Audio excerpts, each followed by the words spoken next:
everyone. I'm Tia. I'm not new to the art of poetry, but I am new to the art of loving myself. This poem I wrote is called Sweater.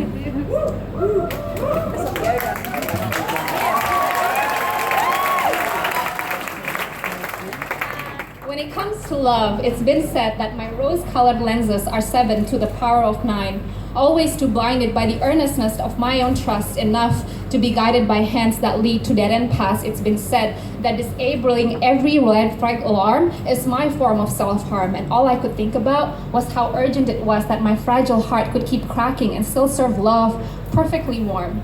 Now that's just the fairy tales philosophy talking, the hopeless infatuation of top 40 hits teachings to worship,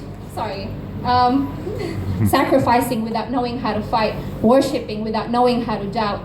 Under the covers of a love disguise, recklessness strips me bare over and over my naked chest, leaves comfort for others and myself, utterly careless. Naked is what you shouldn't be when you go around offering people a shirt. Trust me, I've been putting 10-digit price tags on the smiles of my lovers while I never even once owned an I am worthy sweater. Until I dialed my self-emergency number and it said, sorry, you are no friend to your soul. Press 1 to continue the war, or press 2 to withdraw and begin to patch up the hole. I had already lost the sword, but my finger was too heavy to pick up the thread and needle work. Someone came up to me and said, what would you do if you were someone you loved? So I let myself out and stood in the desert, held my hand under the sun until it didn't burn anymore. Under a shelter I crafted together from impossible mercy and more impossible hope, I mapped out all the places I have gambled with my heart. I traced all my losses back to an ignorance of value. I broke into my safe to find it empty, insecure. Someone came to me and said, what would you see if you were someone you loved? So I let myself out and stood over the river, faced the image on my mirror until I didn't want to break it anymore.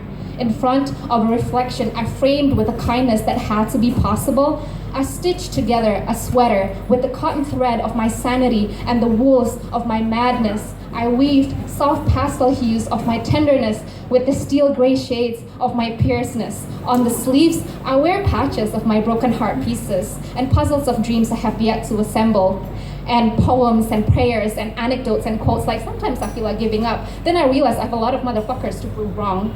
It still wears itself thin in the cold, but moving my fingers to stitch it stronger is the only way to keep myself warm. Yes, loving yourself is an art, and I wish there was a prize for owning the parts of yourself you're still learning to like. I wish there was a gallery of post-it notes of how more than pretty you are, that there was a museum of figures sculpted with the strength of their mind to show exactly how it's done. Then maybe we'll rewrite fairy tales of soul courtships with no excuses. We'll rewrite songs and sing, darling, don't forget to fall in love with yourself first.